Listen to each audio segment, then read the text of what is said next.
Item ಯಾವುದೇ ಇರಲಿ try ಮಾಡಿ ಆಚಿ ಚಿಕನ್ ಮಸಾಲಾ. ಆಚಿ ಚಿಕನ್ ಮಸಾಲಾ. ಡಾಕ್ಟರ್ ಅಜಯ್ ಸಿಂಗ್ ಜೇವರ್ಗಿ ಕ್ಷೇತ್ರದ ಶಾಸಕರು, ಮಾಜಿ ಸಿಎಂ ಧರ್ಮ್ ಸಿಂಗ್ ಅವರ ಪುತ್ರ ಹಾಗೂ ಹಿರಿಯ ಶಾಸಕ 3 ಬಾರಿ ಗೆದ್ದಿದ್ದಾರೆ. ರಜಪೂತ ಸಮುದಾಯಕ್ಕೆ ಸೇರಿದ ನಾಯಕ ಇವರು. ಕಲ್ಯಾಣ ಕರ್ನಾಟಕ ಬೋರ್ಡ್ ಅಧ್ಯಕ್ಷರಾಗಿ ಯಶಸ್ವಿಯಾಗಿ ಕೆಲಸ ಮಾಡಿದ್ದಾರೆ. ಎಐಸಿಸಿ ಅಧ್ಯಕ್ಷ ಮಲ್ಲಿಕಾರ್ಜುನ ಖರ್ಗೆ ಕೃಪೆ ತೋರಿದ್ರೆ ಇವರು ಪಕ್ಕಾ ಸಂಪುಟಕ್ಕೆ ಎಂಟ್ರಿ ಕೊಡಬಹುದು. ಏನ್ ಹೇಳ್ತೀರಿ ಸರ್? ಖಂಡಿತ. ಕೊನೆ ಪದ ಇದೆಯಲ್ಲ, ಕೊನೆ ವಾಕ್ಯ ಇದೆಯಲ್ಲ, ಅದು ಇಂಪಾರ್ಟೆಂಟ್. ಕರೆಕ್ಟ್. ಮಲ್ಲಿಕಾರ್ಜುನ ಖರ್ಗೆ ಅವರು ಮನಸ್ಸು ಮಾಡಿದ್ರೆ ಈ ಬಾರಿ ಅವ್ರು ಎಂಟ್ರಿ ಆಗ್ಬೋದು. ಬಹಳಷ್ಟು ಬಾರಿ ಅವ್ರು ಕೇಳ್ಕೊಂಡ್ರು, ನನಗೆ ಅವಕಾಶ ಮಾಡಿಕೊಡಿ.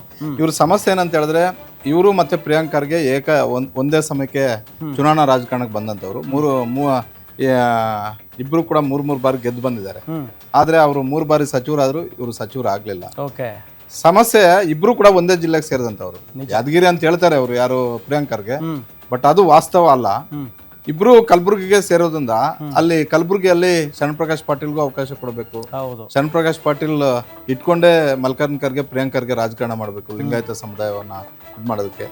ಇವರು ರಜಪೂತ ಅನ್ನುವಂಥದ್ದು ಏಕೈಕ ಕಾರಣಕ್ಕೋಸ್ಕರ, ಅಂದ್ರೆ ಇಡೀ ರಾಜ್ಯಾದ್ಯಂತ ಇವರ ಪ್ರಭಾವ ಇಲ್ಲ, ಕೇವಲ 1-2 ಕ್ಷೇತ್ರಕ್ಕೆ ಮಾತ್ರ ಸೀಮಿತ. ಇಲ್ಲ ಅಂತ ಹೇಳಿದ್ರೆ ಒಬ್ಬ ಮಾಜಿ ಮುಖ್ಯಮಂತ್ರಿ ಅವರ ಮಗ ಸಚಿವ ಆಗೋದಕ್ಕೆ ಇಷ್ಟೊಂದು ವೆಯ್ಟ್ ಮಾಡ್ಬೇಕಾಗಿರ್ಲಿಲ್ಲ. ಜೊತೆಗೆ ಅವರ ದುರದೃಷ್ಟಕ್ಕೂ ಏನೋ ಎಲ್ಲರೂ ಕೂಡ ಒಂದೇ ಜಿಲ್ಲೆಯಿಂದ ಆಯ್ಕೆಯಾಗಿ ಬರ್ತಾ ಇರೋದು.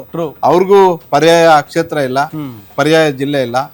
ಅಲ್ಲಿ ಪ್ರಿಯಾಂಕ್ ಖರ್ಗೆನೂ ಕೂಡ ಪದೇ ಗೆದ್ದು ಬರ್ತಾ ಇದ್ರೆ, ಮಲ್ಲಿಕಾರ್ಜುನ ಖರ್ಗೆ ಅವ್ರಿಗೆ ಇವ್ರಿಗಿಂತ ಹೆಚ್ಚು ಪ್ರೀತಿ ಪ್ರಿಯಾಂಕ್ ಖರ್ಗೆ ಅವರು ಸಹಜವಾಗೇ ಇರುತ್ತೆ, ಅದು ಎಂತವ್ರಿಗೂ ಕೂಡ ಇದ್ದೇ ಇರುತ್ತೆ. ಅದೇ ಕಾರಣಕ್ಕೆ ಇವ್ರಿಗೆ ಸಮಸ್ಯೆ ಆಗ್ತಿರೋದು. ಈ ಬಾರಿ ಅವೆಲ್ಲವನ್ನು ಕೂಡ ಬದಿಗೊತ್ತಿ ಮಲ್ಲಿಕಾರ್ಜುನ ಖರ್ಗೆ ಅವರು ಕೃಪೆ ತೋರಿಸಿದ್ದಾದ್ರೆ ಜೇವರ್ಗಿ ಶಾಸಕ ಅಜಯ್ ಸಿಂಗ್ ಅವರು ಸಚಿವರಾಗ್ಬೋದು.